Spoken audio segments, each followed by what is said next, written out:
Hello friends, welcome back to my channel Gyan Sankalp. तो friends, पिछली class में मैंने लोकसभा के बारे में पढ़ाया था। आज की क्लास में मैं लोकसभा अध्यक्ष के बारे में पढ़ाने वाली हूँ। उनके बारे में जितने भी फैक्ट्स हैं वो मैं बताने वाली हूँ, तो ध्यान से आप। और ये सीरीज़ मेरी चल रही है यूथ पब्लिकेशन के एग्ज़ाम पॉइंटर से। मैं कंप्लीट कॉन्स्टिट्यूशन की रिवीजन करा रही हूँ। और अगर आप चैनल पे पहली बार आए तो प्लीज़ चैनल को सब्सक्राइब कर लेना, बेल आइकन को प्रेस कर लेना, ताकि जब भी मैं वीडियो डालूँ तो आपको नोटिफिकेशन मिल जाएगा। मेरे चैनल पे आपको पॉलिटिकल साइंस और हिस्ट्री की क्लासेस मिलने वाली है। पॉलिटिकल साइंस में यूजीसी नेट के सिलेबस के अकॉर्डिंगली कंप्लीट कराती हूँ। साथ ही साथ प्रीवियस ईयर के क्वेश्चन भी लेके आती हूँ, मोस्ट एक्सपेक्टेड क्वेश्चन भी लेके आती हूँ, जो आगामी एग्जाम में आपको काफ़ी हेल्प करने वाला है। ऑलरेडी मेरे चैनल पर काफ़ी सारे क्वेश्चन की सीरीज अपलोड कर रखा है, आप उसे भी देख सकते हैं। तो स्टार्ट करते हैं आज का क्लास। सबसे पहले है लोकसभा अध्यक्ष। तो सबसे पहले तो मैं ये बता दूं कि वर्तमान में जो लोकसभा अध्यक्ष है वो कौन है। ओम बिरला है भारत के वर्तमान में लोकसभा अध्यक्ष। और ये कहाँ से है, ये राजस्थान के कोटा से बीजेपी के सांसद हैं। ठीक है। विधेयकों, प्रस्तावों आदि पर मतदान कराकर परिणाम घोषित करना है। प्रश्नों में स्वीकार या अस्वीकार करना, काम रोकना भी उसकी अनुमति से पेश की जाती है। प्रक्रिया संबंधी सभी विवादों पर उसका निर्णय अंतिम माना जाता है। उपयुक्त किसके लिए है, ये लोकसभा अध्यक्ष के लिए। मान लीजिए ये कथन दे दे और इससे पूछे, लोकसभा अध्यक्ष बोल दे राष्ट्रपति दे दे, ये दे दे, तो ध्यान रखना। एक बार मैं फिर से बोल दूं, विधेयकों, प्रस्तावों आदि पर मतदान कराकर परिणाम घोषित करना, प्रश्नों को स्वीकार अस्वीकार करना, काम रोको प्रस्ताव भी उसकी अनुमति से पेश किया जाता है। प्रक्रिया संबंधी सभी विवादों पर उसका निर्णय अंतिम माना जाता है। उपर्युक्त उसके किसके लिए है, तो लोकसभा अध्यक्ष के लिए है। आगे है साधारण विधेयक पर मतभेद होने पर राष्ट्रपति अनुच्छेद कौन सा, 108 के तहत दोनों सदनों का संयुक्त अधिवेशन आहूत करता है, किंतु इसकी अध्यक्षता कौन करता है, लोकसभा अध्यक्ष करता है। जो जब कोई भी विधेयक पे मतभेद होता है तो उसकी संयुक्त अधिवेशन बुलाया जाता है। तो और संयुक्त अधिवेशन सिर्फ साधारण विधेयक के लिए बुलाया जाता है, संशोधन के लिए नहीं बुलाया जाता, महाभियोग के लिए भी नहीं। तो और ये किस आर्टिकल में, ये आर्टिकल कई बार एग्जाम में पूछा जा सकता है। संयुक्त अधिवेशन किस आर्टिकल के थ्रू बुलाया जाता है, तो 108 आर्टिकल। और इसकी अध्यक्षता कौन करता है, तो लोकसभा अध्यक्ष। 2 क्वेश्चन इससे बनते हैं, ये ध्यान रखना। आगे लोकसभा मंत्रिपरिषद के विरुद्ध पारित कर सकती है अविश्वास। क्या है, लोकसभा जो है ना, मंत्रिपरिषद के विरुद्ध क्या पारित कर सकती है, अविश्वास प्रस्ताव पारित कर सकती है। आगे है लोकसभा कार्यपालिका जो कार्यपालिका कौन है, मंत्रिपरिषद, नियंत्रण रख सकती है। कैसे नियंत्रण रख सकती है, काम रोको प्रस्ताव एवं निंदा प्रस्ताव प्रस्तुत करके, प्रश्न तथा पूरक प्रश्न पूछ करके, बजट को अस्वीकार करके, मंत्रियों के वेतन में कटौती का प्रस्तावित करके, सरकारी विधेयक पर संशोधन के द्वारा, ये सब है। ठीक है।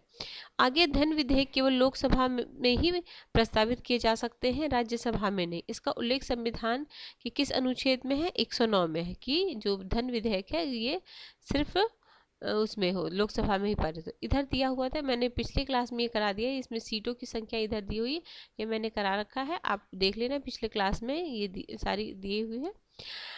तो आगे है लोकसभा की सभी संसदीय समिति के सभापति की नियुक्ति किसके द्वारा की जाती है, तो लोकसभा अध्यक्ष के द्वारा की जाती है। संसद में किसकी आज्ञा से सदस्य सदन में भाषण देते हैं, अध्यक्ष और सभापति के। लोकसभा में सर्वप्रथम विपक्ष नेता कब बनाया गया, ये भी कई बार एग्जामों में याद रखना, 1969 में। आगे प्रथम व्यक्ति कौन थे जो विपक्ष के नेता के पद पर चुने गए थे, तो राम सुभग सिंह थे। लोकसभा में किसी दल के नेता को विपक्ष के नेता अथवा नेता प्रतिपक्ष के रूप में मान्यता प्राप्त करने के लिए सदन में उस दल से कितने सांसद होना अनिवार्य है, तो कुल सदस्य संख्या का 1/10। विधेयक को पुनर्स्थापित और पारित किए जाने के संबंध में उपबंध कहाँ दिया गया है, तो अनुच्छेद 107 में। लोकसभा के विघटन का प्रभाव, तो लोकसभा के विघटन से उसमें लंबित सभी विधेयक समाप्त हो जाते हैं। राज्यसभा में लंबित विधेयक, जब लोकसभा का विघटन होता है तो उसमें क्या क्या प्रभाव होता है उसके बारे में यहाँ दिया गया है।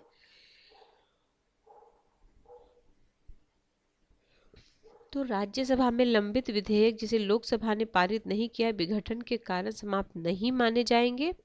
आगे है लोकसभा द्वारा पारित एवं राज्यसभा में लंबित विधेयक विघटन के कारण समाप्त माने जाएंगे।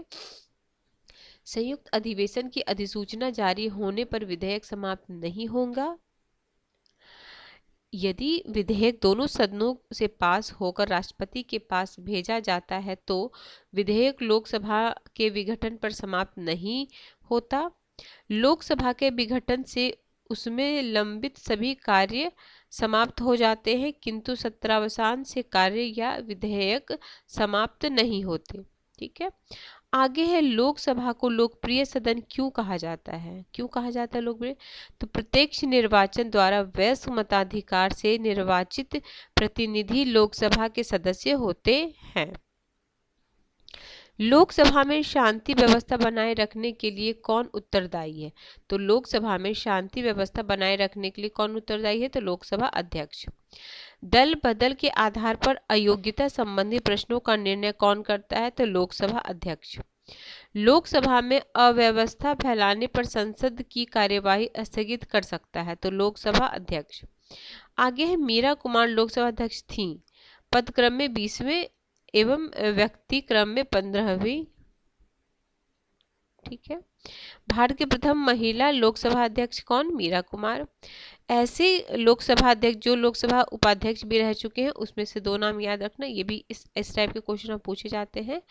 तो MS अयंगर और हुकुम सिंह कौन थे? उपाध्यक्ष थे, उसके बाद अध्यक्ष बने हैं। प्रोटेम स्पीकर सामान्यतः नियुक्त किए जाते लोकसभा के वरिष्ठ व्यक्ति। जब स्टार्टिंग में जब होता है लोकसभा तो उसे प्रोटेम स्पीकर को बनाया जाता है, वो जो उसमें से जो वरिष्ठ होते हैं जनरली उन्हीं को प्रोटेम स्पीकर बनाया जाता है। प्रोटेम स्पीकर का क्या कार्य होता है?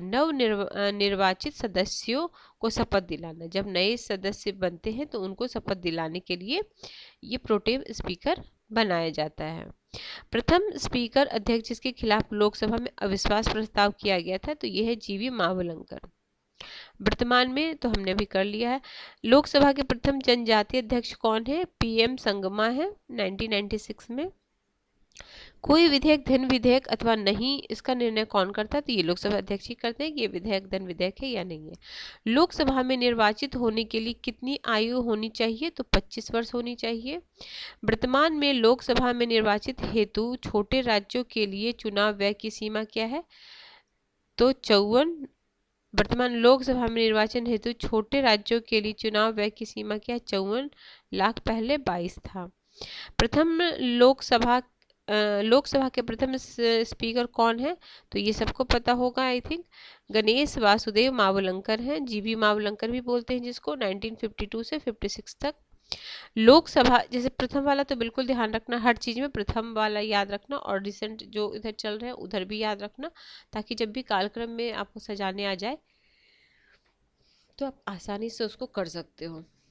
आगे है लोकसभा अध्यक्ष का निर्वाचन होता है तो लोकसभा के समस्त सदस्यों द्वारा। अब लोकसभा अध्यक्ष अलग से तो निर्वाचित होते नहीं, जितने भी सांसद बन के जो जाते हैं उन्हीं में से किसी एक को प्रधानमंत्री, उन्हीं में से किसी एक को लोकसभा अध्यक्ष चुना जाता है। तो वही है। संविधान में लोकसभा के अध्यक्ष उपाध्यक्ष के बारे में उल्लेखित तो अनुच्छेद याद रखना 93 और 97 तक में है लोकसभा अध्यक्ष उपाध्यक्ष के बारे में। आगे स्पीकर निर्णायक मत का प्रयोग कब करता है? जब समान मत हो जाए, जब टाई हो जाता उस समय वो अपना निर्णायक मत दे सकता है।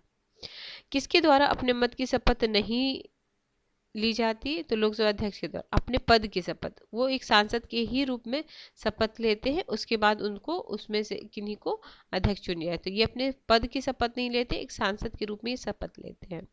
लोकसभा के अध्यक्ष उपाध्यक्ष को हटाया जा सकता है तो लोकसभा के तत्कालीन समस्त सदस्यों के बहुमत से हटाया जा सकता है। लोकसभा अध्यक्ष अपना त्यागपत्र किसे सौंपता है? तो उपाध्यक्ष को सौंपता है। अध्यक्ष या उपाध्यक्ष को हटाने की सूचना कितने दिन पूर्व होती है? तो 14 दिन पूर्व होती है।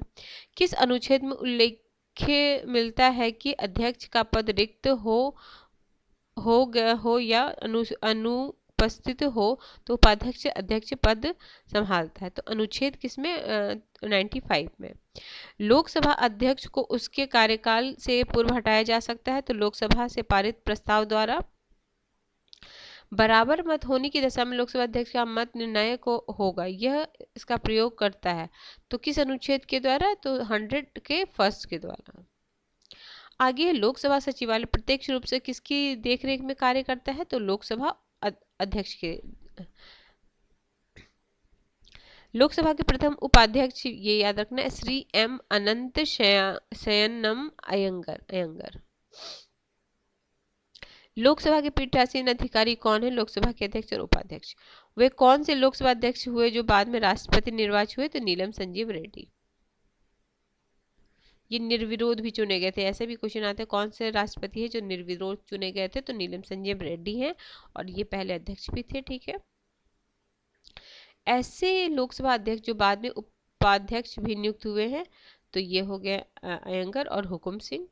वह लोकसभा अध्यक्ष जो 2 बार अध्यक्ष चुने गए हैं, तो इसमें से नाम है अयंगर के हैं, नीलम संजीव रेड्डी हैं, गुरुदयाल ढिल्लो हैं, बलराम जाखर हैं, और बालयोगी है, GMC बालयोगी। अब ये आपका है जो भी लोकसभा अध्यक्ष है उनका है, देखो इधर है, ये याद रखना। मैं ये शॉर्ट्स के थ्रू भी आपको डाल दूंगी, आज ही डाल दूंगी, जब वीडियो जाएगी उसी के बाद मैं इसे भी डाल दूंगी। ठीक है, अभी तक भी है, मतलब 19 में भी थे और अभी भी है, दोबारा जब उसी का बना है ना बीजेपी की सरकार, तो इसलिए वही है। अब हम जरा सा, चलो आज के क्लास में इतना ही करते हैं, नेक्स्ट क्लास में मैं लोकसभा और राज्यसभा की तुलना कराऊंगी, ताकि आपका कंप्लीट ये जो संसद का पार्ट है वो हो जाएगा। ठीक है,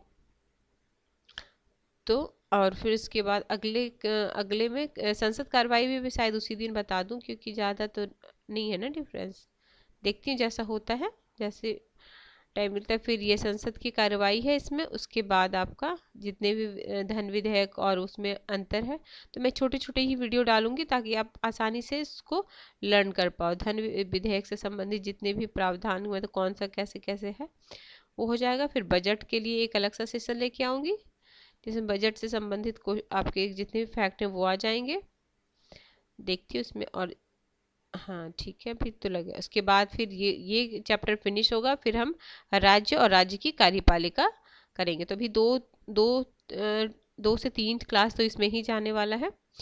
तो ठीक है फ्रेंड्स, अगर आपको किसी भी वजह से ये चैनल हेल्प करा प्रिपरेशन में, तो ज़रूर चैनल को सब्सक्राइब करें, और जितना हो सके आप शेयर कर पाए अपने फ्रेंड्स फैमिली में जो भी प्रिपरेशन करने वाले हों। जितने ज़्यादा से ज़्यादा लोग मुझसे जुड़ेंगे तो मुझे भी मोटिवेशन मिलेगा, मैं भी आपके लिए बेहतर से बेहतरीन क्लास लेके आऊँगी।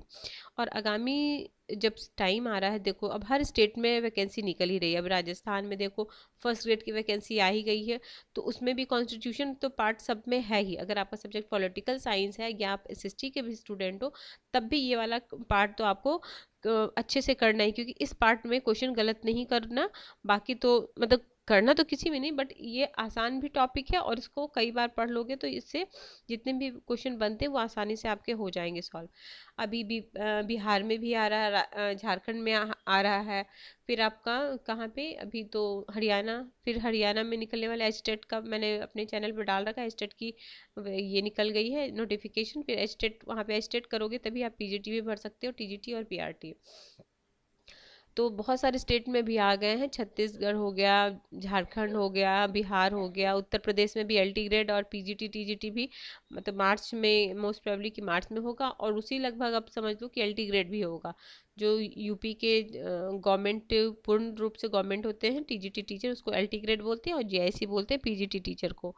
तो वहाँ भी मार्च अप्रैल, मतलब समझो कि 4-5 महीने हैं आपके पास, हर जगह एग्ज़ाम ही होगा। तो आप प्लीज़ अपने तैयारी को फोकस करो।